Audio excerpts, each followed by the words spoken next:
Pontualmente 11 horas da manhã, ótima quarta-feira a todos. Fique ligado com a gente, porque agora você acompanha notícias do Brasil e do mundo. Eu abro essa edição falando sobre saúde. O laboratório Takeda vai ampliar a produção das doses da vacina contra a dengue. A empresa firmou parceria com o laboratório indiano Biological e vai passar a produzir 50 milhões de doses.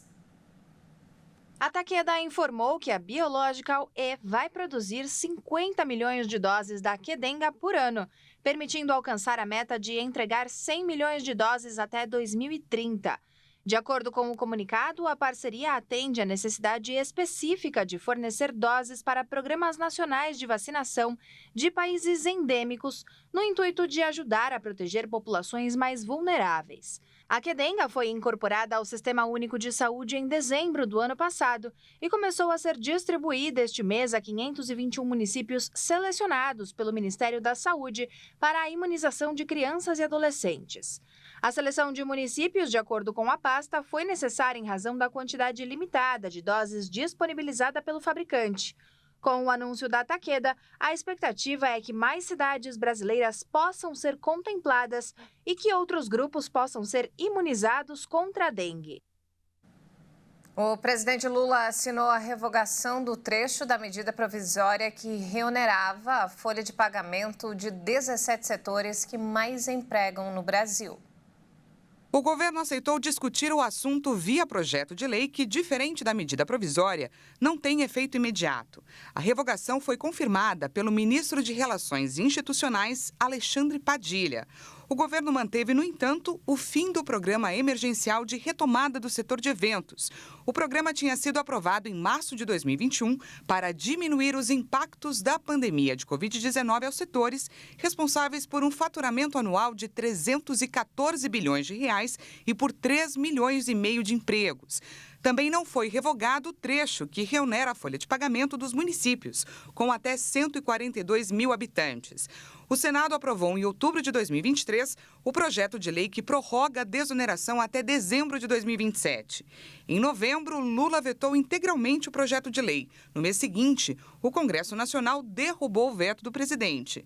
Com a desoneração da folha de pagamento de 17 setores da economia, responsáveis por 9 milhões de empregos, em vez de um empresário pagar 20% sobre a folha do funcionário, o tributo pode ser calculado com a aplicação de um percentual sobre a receita bruta da empresa, que varia de 1 a 4,5% de acordo com o setor.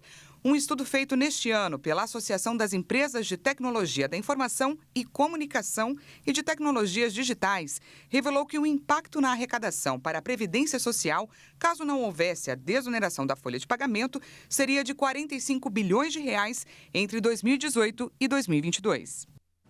E nos destaques internacionais, olha só, o atual presidente americano, Joe Biden, e o opositor Donald Trump venceram as eleições primárias presidenciais de Michigan. O democrata Joe Biden garantiu a vitória em meio a protestos por conta do apoio à guerra entre Israel e os terroristas do Hamas.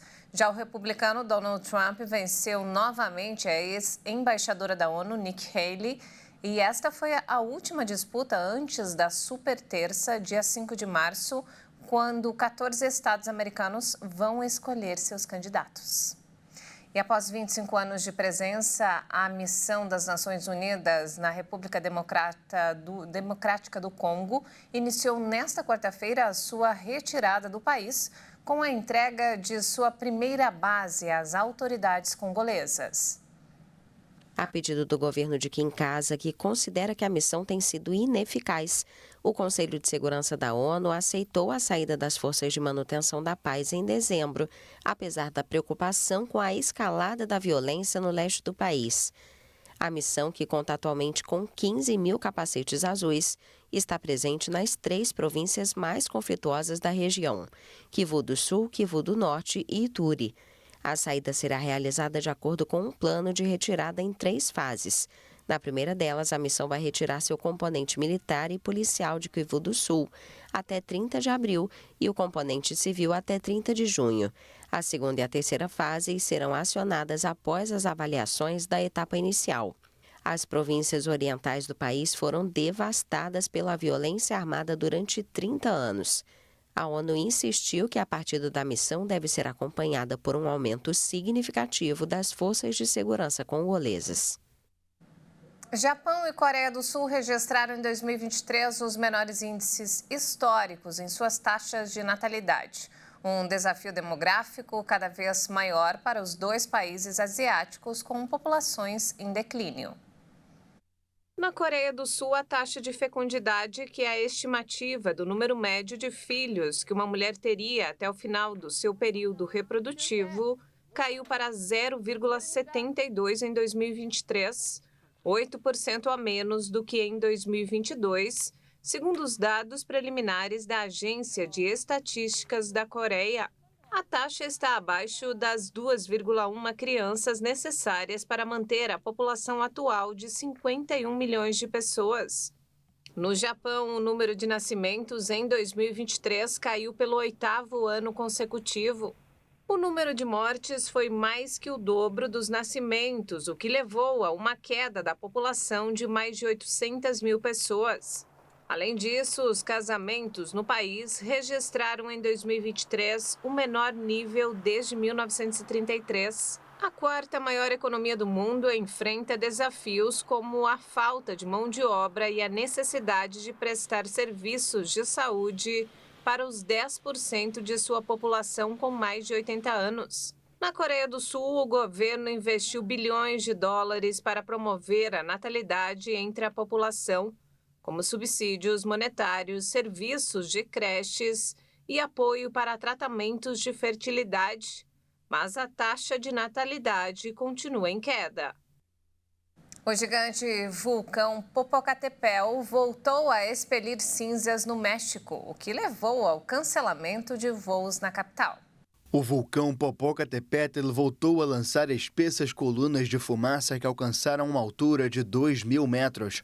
A atividade do gigante mexicano levou ao cancelamento de 22 voos no aeroporto da Cidade do México, que fica a cerca de 72 quilômetros do local.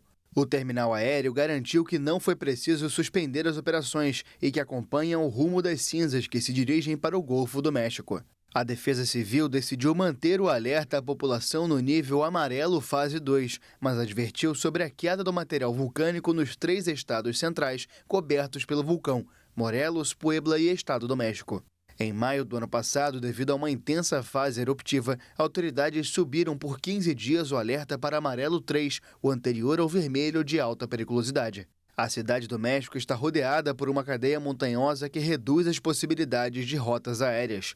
Da janela do avião, geralmente é possível ver o Popocatépetl com seus 5.452 metros de altura.